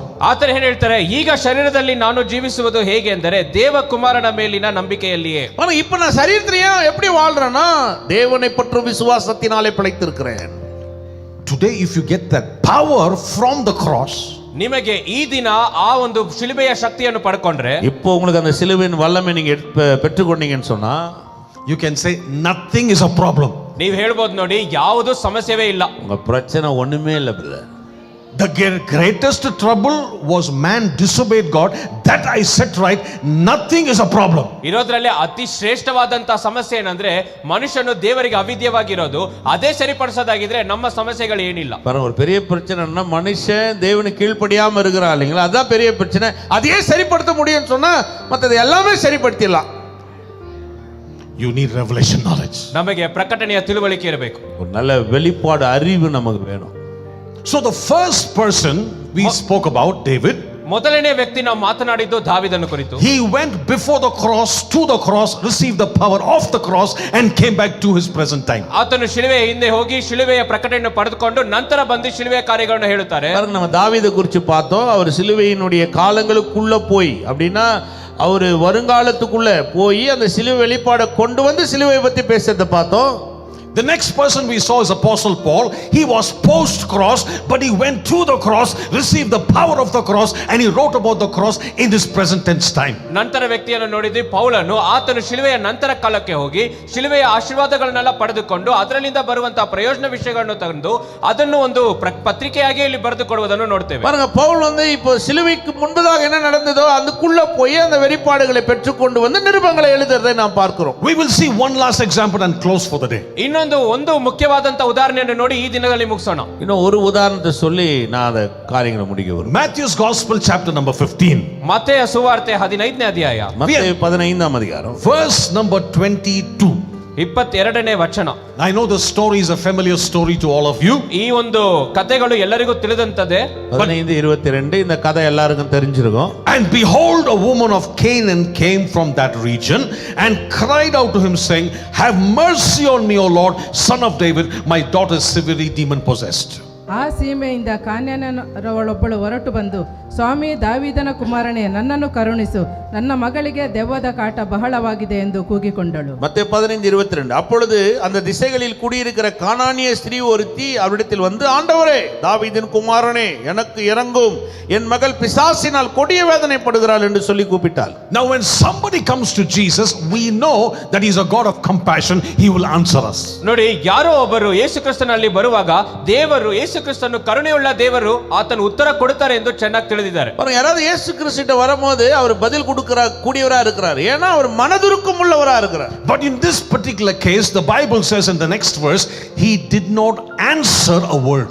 ಆದರೆ ಈ ಪ್ರಕಾರದಲ್ಲಿ ನೋಡುವಾಗ ನಂತರ ವಚನ ಹೇಳುತ್ತೆ, ಆದರೆ ಆತನು ಆಕೆಗೆ ಏನು ಉತ್ತರ ಕೊಡಲಿಲ್ಲ. பாருங்க, அடுத்த வசனம் நீங்க பாத்தீங்கன்னா அவர் அவளுக்கு எந்த மறு உத்தரவும் கொடுக்கவில்லை. It's a very strange situation. ಇದು ಒಂದು ತುಂಬಾ ವಿರಳವಾದಂತಹ ಪರಿಸ್ಥಿತಿಯಾಗಿದೆ. இந்த சூழ்நிலையை பார்க்கும்போது இது கொஞ்சம் எதிர்மறையா இருக்கிறது. And let's see what is the revelation behind this. ಇದರ ಪ್ರಕಟಣೆ ಏನಾಗಿದೆ, ಇದರ ಹಿಂದೆ ಏನ್ ಪ್ರಕಟಣೆ ಇದೆ ನೋಡೋಣ. இதில் இருக்கிற வெளிப்பாடு என்ன என்பதை நாம் பார்க்கலாம். Not only did Jesus answer a word, even the disciple says, send her away, she's becoming a problem. ನೋಡಿ, ಯಾರಿಗೂ ಯಾವ ಒಂದು ಉತ್ತರವೂ ಯೇಸು ಕ್ರಿಸ್ತನು ಕೊಡಲಿಲ್ಲ.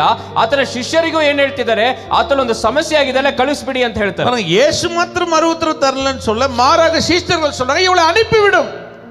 But the Bible gives us that Jesus gave an insight as to why he did not answer her. ಆದರೆ ಸತ್ಯವೇದವು ನಮಗೆ ಆ ಯೇಸು ಕ್ರಿಸ್ತನು ಯಾಕೆ ಉತ್ತರ ಕೊಡಲಿಲ್ಲ ಎಂಬಂತ ಒಳ ಅರ್ಥವನ್ನು ಕೊಡುತ್ತದೆ. பாருங்க, வேதம் நமக்கு நல்லா சொல்லுது. ஏன் அங்க உத்தரவு இயேசு மறு உத்தரவு கொடுக்கவில்லை என்று வேதம் நமக்கு காமிக்குது. You see, everything there's a perfect timing. ಪ್ರತಿಯೊಂದಕ್ಕೂ ಸಹ ಸರಿಯಾದಂತಹ ಸಮಯವಿದೆ. பாருங்க, எல்லாமே சரியான நேரத்துல நடக்கணும். Even the cross of Calvary was on a right season and a time. ಶಿಲುಬೆಯೂ ಸಹ ಸರಿಯಾದ ಸಮಯದಲ್ಲಿ ಸರಿಯಾದ ಕಾಲದಲ್ಲಿಯೇ ನಡೆಯಿತು. சிலுவையும் அப்படியே பாருங்க, சரியான காலத்துல சரியான நேரத்துல நடந்தது. Your life, everything will happen according to the Lord's time. ನಿಮ್ಮ ಜೀವನದಲ್ಲಿಯೂ ಕರ್ತನು ಇಟ್ಟಿರುವಂತಹ ಸಮಯಕ್ಕೆ ಎಲ್ಲವೂ ಸರಿಯಾಗಿ ನಡೆಯುತ್ತದೆ. உங்க வாழ்க்கையிலுமே தேவன் வைத்திருக்கிற காரியங்கள் சரியான காலத்துல சரியான நேரத்துல நடக்கும். Amen சொல்லுங்க. ஒரு ஆமென் சொல்லுங்களேன். Galatians 4:4 says, in the fullness of times God sent his son. ಗಲಾತ್ಯರು 4:4 ಹೇಳುತ್ತೆ, ಕಾಲವು ನೆರವೇರಿಸುವಂತ ಸಮಯದಲ್ಲಿ ದೇವರು ಆತನ ಮಗನನ್ನು ಕಳುಹಿಸಿದರು. கலாத்தியர் 4:4 சொல்லுது, காலம் நிறைவேறின போது சிறுகளிடத்தில் பிறந்தவர். But in this case, the Bible says Jesus gave her a response why he's not answered her. ಆದರೆ ಈ ಒಂದು ಪ್ರಕಾರದಲ್ಲಿ ನೋಡುವಾಗ ಯೇಸು ಕ್ರಿಸ್ತನು ಯಾಕೆ ಅವ್ರಿಗೆ ಉತ್ತರ ಕೊಡಲಿಲ್ಲ ಎಂಬಂತಹ ಕಾರ್ಯಗಳನ್ನು ತೋರಿಸ್ತಾರೆ. பாருங்க, ஏன் இயேசு மறு உத்தரவு கொடுக்கல என்பதை இந்த வசனத்தை பார்க்கும்போது நம்ம தெரிஞ்சுக்கலாம். He says, I was not sent except to the lost sheep of the house of Israel. ಇಸ್ರೇಲಿನ ಜನರಿಗೆ ಹೊರತುಪಡಿಸಿ ಇನ್ನು ಯಾರಿಗಾಗಿಯೂ ನಾನು ಕಳುಹಿಸಲ್ಪಡಲಿಲ್ಲ ಅಂತ ಹೇಳ್ತಾರೆ. பாருங்க அவர் என்ன சொல்ல வர்றாரு, இஸ்ரவேல் வீட்டாருக்கே வந்த நன்றி மற்றவர்களுக்கு அல்ல. My specific purpose is the house of Israel, not the Gentiles. ಅಂದ್ರೆ ಆತನ ನಿರ್ದಿಷ್ಟ ಉದ್ದೇಶ ಯಾವುದಕ್ಕಾಗಿದೆ ಅಂತ ಹೇಳಿದ್ರೆ ಅನ್ಯ ಜನರಿಗಾಗಿ ಅಲ್ಲ, ಇಸ್ರೇಲರಿಗೆ ಮಾತ್ರವೇ. பாருங்க அவர் என்னன்னா அந்த நேரங்கள்ல இஸ்ரவேலுக்காக மாத்திரமே வந்த புறஜாதிகளுக்கு அல்ல. Now imagine if we were standing in front of Jesus.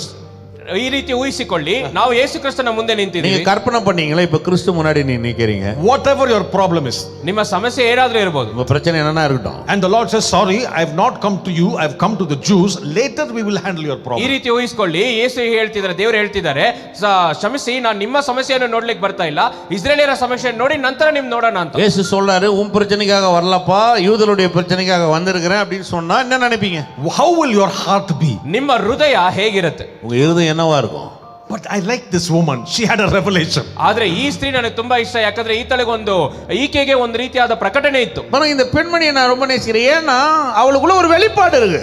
She said to the Lord, Lord, it is okay, but you know, even the crumbs which fall from the master's table, you know, even the puppy dog can have a meal. ಅದಕ್ಕೆ ಆದ್ರೆ ಏನ್ ಹೇಳಿದ್ರು ಅಂದ್ರೆ, ಮಕ್ಕಳು ತಿನ್ನುವ ರೊಟ್ಟಿಯು ತಕ್ಕೊಂಡು ನಾಯಿ ಮರಿ, ಅಂದ್ರೆ ನಾಯಿ ಮರಿಗಳಿಗೂ ಸಹ ಹಾಕೋದು ಸರಿಯಲ್ಲವೇ ಎಂದು ಹೇಳಿದ್ರು. பாருங்க என்ன சொல்ல வர, கரெக்டான நீங்க சொன்னது சரிதான், ஆனா அந்த எஜமானுடைய மேஜையில் இருந்து விழும் துணிக்கைகளை நாய்க்குட்டிகள் தின்னுமே.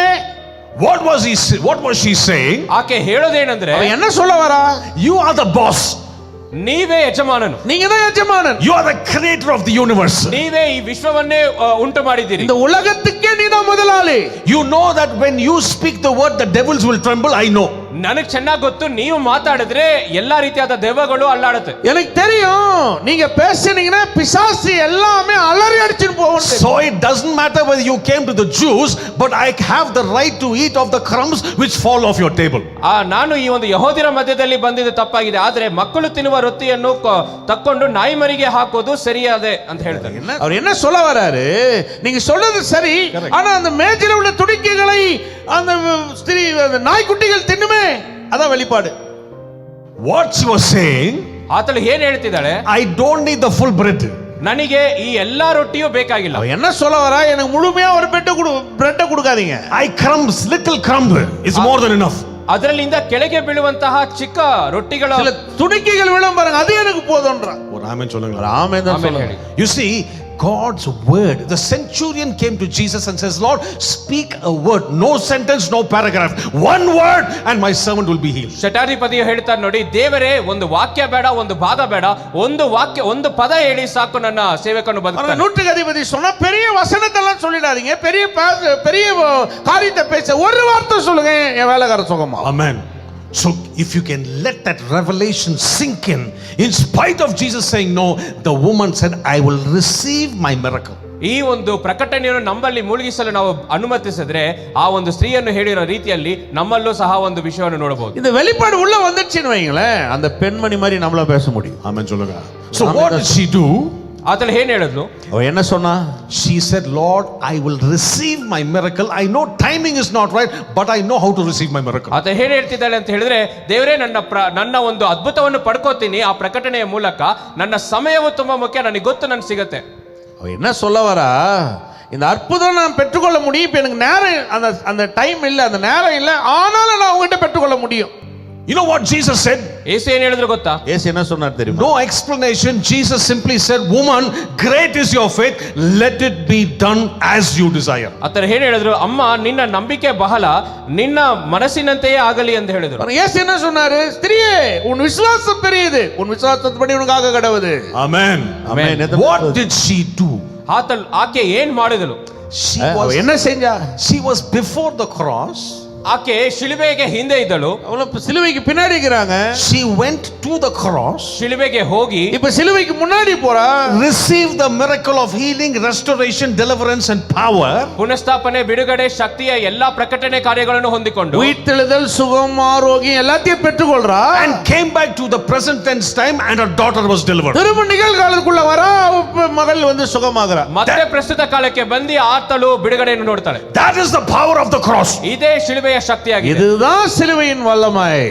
Past tense, future tense, now, tomorrow, day after tomorrow, your problem has all been taken care and you can receive it by faith. ಪ್ರಸ್ತುತ ಕಾಲ ಆಗಿರ್ಬೋದು, ಬರುವಂತ ಭವಿಷ್ಯದಲ್ಲಿ ಇರ್ಬೋದು, ಮತ್ತೆ ಭೂತಕಾಲದಲ್ಲಿ ಇರ್ಬೋದು, ನಾಳೆ ಮಾರನೇ ದಿನ ಎಲ್ಲಾ ಸಮಸ್ಯೆಗಳಿಗೂ ಶಿಲುಬೆಯಲ್ಲಿ ಒಂದು ಉತ್ತರವಿದೆ. பாருங்க, கடந்த காலம், நிகழ்காலம், வருங்காலம் எந்த காலமா இருந்தாலும் பிரச்சனை இல்லை, சிலுவையில பதில் இருக்கிறது. Today, ಈ ದಿನವು இப்போ all you have to do is look to the cross. ಮಾಡುವಂತದ್ದು ಏನಂದ್ರೆ ಶಿಲುಬೆಯನ್ನು ನೋಡುವುದು. சிலுவையை மாத்திரம் நீங்க பார்க்கலாம். Amen. Amen. If you're sick in your body, ನಿಮ್ಮ ಶರೀರದಲ್ಲಿ ಒಂದು ರೋಗವಿದ್ರೆ, உங்க சரீரத்துல ஏதாவது வியாதி இருந்துச்சு, there's a power right now available. ಈಗಲೇ ಸಹ ಒಂದು ಶಕ್ತಿಯು ಅವಕಾಶವಾಗಿದೆ. அந்த சுகமாக்குற வல்லமை இப்பயே கிடைக்குது. Amen. Jesus said these words in Mark chapter 16. ಯೇಸು ಕ್ರಿಸ್ತನು ಮಾರ್ಕನು 16ನೇ ಅಧ್ಯಾಯದಲ್ಲಿ ಈ ವಾಕ್ಯವನ್ನು You ಹೇಳಿದರು. shall மார்க் lay 14 இயேசு ஒரு வார்த்தை சொல்றாரு. You shall lay hands on the sick and the sick shall recover. ನೀನು ಅನಾರೋಗ್ಯದ ಮೇಲೆ ಕೈಯನ್ನು ಇಟ್ಟರೆ ಆತನು ಬಿಡುಗಡೆ ಹೊಂದುತ್ತಾನೆ ಅಂತ. நீங்கள் வியாதிஸ்தன் மேல் கை வைப்பீர்கள், அவர்கள் சுகமாவார்கள். அப்படிதான் சொன்னாரு. அப்படிதானே சொன்னாரு. ಹಾಗೆ ಅಲ್ವಾ ಹೇಳಿದ್ರು? If anybody is sick, ಯಾರಾದ್ರೂ ಅನಾರೋಗ್ಯರಾಗಿರುವಾಗ, please stand. யாராவது நீங்க யாரோ வியாதியா இருந்தீங்கன்னா எழுந்து நிற்கலாம். ಅನಾರೋಗ್ಯರು ಯಾರಾದ್ರೂ ಇದ್ರೆ Anybody. ಎದ್ದು ನಿಲ್ಲಿ. யாராவது உங்களுக்கு வியாதியா இருக்கிறேன் அப்படின்னா நீங்க எழுந்து நிக்கணும். ನೀವು ಯಾರಾದ್ರೂ ಅನಾರೋಗ್ಯರಾಗಿ ಇದ್ರೆ ಎದ್ದು ನಿಲ್ಲಿ. ದಯವಿಟ್ಟು. Anybody homesick, you stand for them also. யாராவது எனக்கு வியாதியா இருக்கு, நான் எழுந்து நிக்கிறேன், எழுந்து நிக்கலாம். Please stand, because this is Jesus' word, it's not my word. ಯಾಕಂದ್ರೆ இது கர்த்தருடைய வார்த்தை. அப்படி யாருக்காவது வியாதியா இருக்கிறேன் அப்படின்னா எழுந்து நிக்கணும், எழுந்து நிக்கலாம். ಇದು ಕರ್ತನ ವಾಕ್ಯವಾಗಿದೆ. ಆದ್ದರಿಂದ ಯಾರಿಗಾದ್ರೂ ಅನಾರೋಗ್ಯವಾಗಿದ್ದೀನಿ ಅಂತ ಹೇಳಿದ್ರೆ ಎದ್ದು ನಿಲ್ಲಬಹುದು. கர்த்தருடைய வார்த்தையா இருக்கு, எழும்பி நிக்கணும்னு சொன்னா எழும்பி நிக்கணும். So all you have to do is to believe that it is already done. ನೀವು ಮಾಡುವಂತ ವಿಷಯವೇನಾಗಿದೆ ಅಂತ ಹೇಳಿದ್ರೆ ಎಲ್ಲವೂ ಮಾಡಿ ಮುಗಿಸಿದೆ ಎಂಬುದನ್ನು ನಂಬಬೇಕು. ஒரே ஒரு சிம்பிள்ங்க, எல்லாவற்றையும் இயேசு எனக்காக செய்திருக்கிறார் என்றதை விசுவாசிங்க. Once it is done, what must you do? ಒಂದು ಸಲ ಅದು ಮಾಡಿ ಮುಗಿಸಿದ್ರೆ ನೀವೇನ್ ಮಾಡಬೇಕು? அதை நீங்க செய்து முடிச்ச அப்புறம் என்ன பண்ணணும்? You just need to receive and say thank you very much. ಅದನ್ನ ಪಡೆದುಕೊಂಡು ವಂದನೆ ಅಂತ ಹೇಳಬೇಕು. இப்போ நீங்க அதை பெற்றுக்கொள்றீங்க இல்லையா, ஒன்னு சொல்லுங்க, அவருக்கு நன்றி சொல்லுங்க. Now you already know that Jesus has done a perfect job on the cross. ನಿಮಗೆ ಎಲ್ಲರಿಗೂ ಗೊತ್ತು, ಯೇಸು ಕ್ರಿಸ್ತನು ಶಿಲುಬೆಯಲ್ಲಿ ಸಂಪೂರ್ಣವಾದಂತ ಕಾರ್ಯಗಳು ಮಾಡಿದ್ದಾರೆ. பாருங்க, நம்ம எல்லாருக்கும் தெரியும், சிலுவையில தேவன் சம்பூர்ணமான காரியத்தை செய்து முடித்திருக்கிறார். So go in the spirit, receive your healing and come back now. ಆದ್ದರಿಂದ ಆತ್ಮದಲ್ಲಿ ಪ್ರಯಾಣ ಮಾಡಿ ಶಿಲುಬೆಯಲ್ಲಿ ಇದ್ದಂತ ಕಾರ್ಯಗಳನ್ನು ಪಡೆದುಕೊಂಡು ಮತ್ತೆ ಪ್ರಸ್ತುತಕ್ಕೆ ಬನ್ನಿ. உங்க சரீரத்திலிருந்து இப்ப அப்படியே ஆவிக்குள்ள போய் அந்த சுகத்தை பெற்றணுமே சரீரத்துக்குள்ள வாங்க. Just like the Syrophoenician woman who transported herself, received a miracle and came back. ಹೇಗೆ ಇಲ್ಲಿರುವಂತಹ ಈ ಒಂದು ಸ್ತ್ರೀಯು ಆತಳು ಹೇಗೆ ಮುಂದೆ ಹೋಗಿ ಆ ಒಂದು ಪ್ರಕಟಣೆಯಿಂದ ಮೂಲಕ ಪಡೆದುಕೊಂಡು ಆ ರೀತಿ ಮಾಡಿ. பாருங்க, கானானிய ஸ்திரீ வந்து சிலுவையில இன்னும் ஏசு அடையப்படல, அதுக்கு முன்னாடியே போய் அந்த சுகத்தை வாங்கி அந்த நேரத்துக்கு எப்படி வந்தாலோ அதே போல. Amen. The Bible says you shall lay hands on the sick shall recover. ಸತ್ಯವೇದ ಹೇಳುತ್ತೆ, ನಾವು ಅನಾರೋಗ್ಯರ ಮೇಲೆ ಕೈಯನ್ನು ಇಟ್ಟರೆ ಆತರು ಬಿಡುಗಡೆ ಹೊಂದುತ್ತಾರೆ. நீங்கள் வியாதிஸ்தன் மேல் கை வைத்தால் சுகமாவார்கள். Amen. So have you all received the word today? ನೀವೆಲ್ಲರೂ ವಾಕ್ಯವನ್ನು ಸ್ವೀಕರಿಸಿದ್ರಾ ಇವತ್ತು? வார்த்தையை பெற்றுக்கிட்டீங்களா? So you have the power. ನಿಮ್ಮಲ್ಲಿ ಶಕ್ತಿ ಇದೆಯಾ? எத்தனை பேர் விசுவாசிக்கிறீங்க உங்களுக்குள்ள வல்லமை இருக்குன்னு? So any lady next to the lady, please lay your hands on that lady, and the men. இப்போ உங்க பக்கத்துல நிக்கிறாங்க பாருங்க, யாராவது விசுவாசி எழுந்து அவங்க மேல கை வைங்க பார்க்கலாம். ಪುರುಷರು ಪಕ್ಕದಲ್ಲಿದ್ರೆ ಅವರು ಅವ್ರ ಮೇಲೆ ಕೈ ಇಡಿ. யாராவது ಸ್ತ್ರೀಯರು ಇದ್ರೆ ಅವರು ಅವ್ರ ಮೇಲೆ ಕೈ ಇಡಿ. பக்கத்துல ನಿಮ್ಮ இல்ல ಪಕ್ಕ இல்ல, எழுந்து நின்னுகிறாங்களா அவங்க பக்கத்துல இருக்கிறவங்க. ஆமா. ಎದ್ದು ನಿಂತಿರೋರ ಮೇಲೆ எழுந்து நின்னுகிறாங்க பாருங்க, அவங்க பக்கத்துல யாரு இருக்குது? Yeah, come on everybody. வைங்க, விசுவாசம் இருக்கிறவங்க எழுப்பி வைங்க பார்க்கலாம். Lay your hands. வைங்க பார்க்கலாம், விசுவாசம் இருக்கிற மாட்டோம். ನಂಬಿಕೆ ಮೂಲಕ. Right, say in Jesus name you are healed. சொல்லுங்க, இயேசுவின் நாமத்துல சுகம். ಯೇಸುವಿನ ನಾಮದಲ್ಲಿ ಸೌಖ್ಯವಾಗಿದ್ದೀರಿ. It is done already. ಅದು ಎಲ್ಲ ಮುಗಿದಿದೆ. சொல்லுங்க, எல்லாம் முடிஞ்சி, ಎಲ್ಲ ತೀರಿದೆ. உங்களுக்கு சுகம் உண்டாயிடுச்சு. Receive அவ்வளவுதான். சொல்லுங்க, பெற்றுக்கொள். ಸೌಖ್ಯ ಉಂಟಾಗಿದೆ. ನಾವು And say thank you Lord, you did it on the cross of Calvary. I receive the power now. ಹೇಳಿ, ದೇವರೇ ನಿಮಗೆ ಶಿಲುಬೆಯಲ್ಲಿ ಎಲ್ಲ ಮಾಡಿದ್ದೀರಾ, ಆದ್ದರಿಂದ ವಂದನೆ ನಾನು ಸ್ವೀಕರಿಸ್ಕೊತೀನಿ. இயேசுவின் நாமத்துல சிலுவையில் என்ன நடந்துச்சோ அதை ரிசீவ் பண்றேன். ஆமென். Amen. Receive it. Hallelujah. I receive it. ಪಡೆದುಕೊಳ್ಳಿ. சொல்லுங்க, I receive it. பெற்றுக்கொள்ளுங்க. Come on, now lift your hands and say thank you Jesus. ಈಗ இப்ப கரங்களை வைத்து சொல்லுங்களேன், பெற்றுக்கொண்டவங்க கரங்களை வைத்து சொல்லுங்க. Amen சொல்லுங்க. ವಂದನೆ ಹೇಳಿ. You believe it is done? ನಾವು ಇದು ನಡೆದಿದೆ ಅಂತ இது ನಂಬ್ತೀರಾ? நடந்துச்சு, எத்தனை பேர் விசுவாசிக்கிறீங்க? 2000 years ago already finished. 2000 ವರ್ಷದ ಹಿಂದೆಯೇ ನಡೆಯಿತು. உட்காருங்க 2000 வருஷத்துக்கு முன்னாடி நடந்ததை இப்ப நீங்க போய் எடுத்துட்டு நீங்கள் காலத்துக்கு வந்துட்டீங்க. So the next prayer is for anybody who has any need. Please stand. ನಂತರ ಪ್ರಾರ್ಥನೆ ಏನಂದ್ರೆ ಅಗತ್ಯದಲ್ಲಿ ಇರುವಂತವರು ದಯವಿಟ್ಟು ಎದ್ದೇಳಿ. யாருக்காவது இப்போ ஏதாவது தேவை இருக்குது அதுக்கு தான் ஜெபிக்கிறேன், நீங்க எழுந்து நிக்கலாம். Anybody. ಯಾರಾದ್ರೂ ಇರಬಹುದು. ಅಗತ್ಯದಲ್ಲಿ ಇರೋರು ದಯವಿಟ್ಟು ಎದ್ದು ನಿಲ್ಲಿ. Nothing. தேவைகள் இருக்கு, யாரா இருந்தாலும் என்ன தேவை வேணா இருக்கலாம். Oh, small need, big need, God knows. சின்ன தேவைகள் பெரிய தேவைகள் எல்லாம் கர்த்தருக்கு தெரியும். Amen. ಎಲ್ಲಾ ರೀತಿಯಾದ ಅಗತ್ಯಗಳು ದೇವರು ತಿಳಿದಿದ್ದಾರೆ. Come on, let's quickly. My time is up. Quickly stand. ಬೇಗ ಬೇಗ. நேரம் இல்ல, எழுமினி. We're going to agree. I'm going to ask Pastor Ramesh to continue to pray. ನಂತರ ಪಾಸ್ಟರ್ ಪ್ರಾರ್ಥನೆ இப்போ ಮಾಡ್ತಾರೆ. நான் அதை ப்ரே பண்ண. அப்ப எழுந்து நின்னுக்கிறீங்களா? யாருக்கெல்லாம் தேவை இருக்கு எழுந்து நில்லுங்க. ಯಾರೆಲ್ಲ ಅಗತ್ಯದಲ್ಲಿರೋ ದಯವಿಟ್ಟು உங்க வலது கருத்தை தூக்கி நீங்களும் உங்க தலை மேல வைங்க. ನಿಮ್ಮ ಬಲ ಕೈಯನ್ನು ಎತ್ತಿ நீங்களும் வலது மேல வைங்க. சொல்லுங்க. ಹೇಳಿ. கடந்த காலத்துல ಭೂತಕಾಲದಲ್ಲಿ எல்லாரும் எழுதி பூத்த காலದಲ್ಲಿ சொல்லுங்க. கடந்த காலத்துல ಭೂತಕಾಲದಲ್ಲಿ சிலுவையில் இயேசு எதெல்லாம் ಏನೆಲ್ಲ எனக்காக செய்தாரோ ಮಾಡಿದಾರೋ ಅವುಗಳ ಅனைத்தும் ಅವೆಲ್ಲವೂ இப்பொழுதே ಇವಾಗಲೇ சரீரத்துல ನನ್ನ ಶರೀರದಲ್ಲಿ ಈಗಲೇ இந்த நிகழ்காலத்துல ಈ ಪ್ರಸ್ತುತ ಕಾಲದಲ್ಲಿ ನನಗೆ ಉಂಟಾಗಲಿ தேவைகளெல்லாம் ನನ್ನ ಅಗತ್ಯಗಳೆಲ್ಲ இப்பொழுதே ಇವಾಗಲೇ ನಾನು கடந்த காலத்திலிருந்து ಭೂತಕಾಲದಲ್ಲಿಂದ பெற்றுக்கொள்கிறேன், ಅದನ್ನು ಸ್ವೀಕರಿಸುತ್ತೇನೆ. ಇವಾಗಲೇ அவைகள் ಎಲ್ಲವೂ என்னுடையவைகள், ನನ್ನದೇ, எனக்குரியது, ನನ್ನದಾಗಿದೆ. ಅದಕ್ಕೆ ನಾನು சுதந்திரவாளியாக ಅದಕ್ಕೆ ನಾನು ಸ್ವಾಧೀನನಾಗುತ್ತೇನೆ, சொந்தக்காரನಾக ಅದಕ್ಕೆ ನಾನು ಸ್ವಂತದವನಾಗಿದ್ದೇನೆ. ಯೇಸು ನಾಮದಲ್ಲಿ ಪಿತಾವೇ, ಯೇಸುವಿನ ನಾಮದಲ್ಲಿ ತಂದೆ. ಆಮೆನ್. ಕರங்களை சொல்லுங்க. பெற்றுக்கொண்டதுக்காக நன்றி சொல்லுங்க. ಕರಗಳನ್ನೆತ್ತಿ ಹೇಳಿ ಸ್ವೀಕರಿಸಿದಕ್ಕಾಗಿ ವಂದನೆ. ಆಮೆನ್. ಎಲ್ಲ எழுந்து நிற்போம். ಎಲ್ಲರೂ ಎದ್ದು ನಿಲ್ಲೋಣ.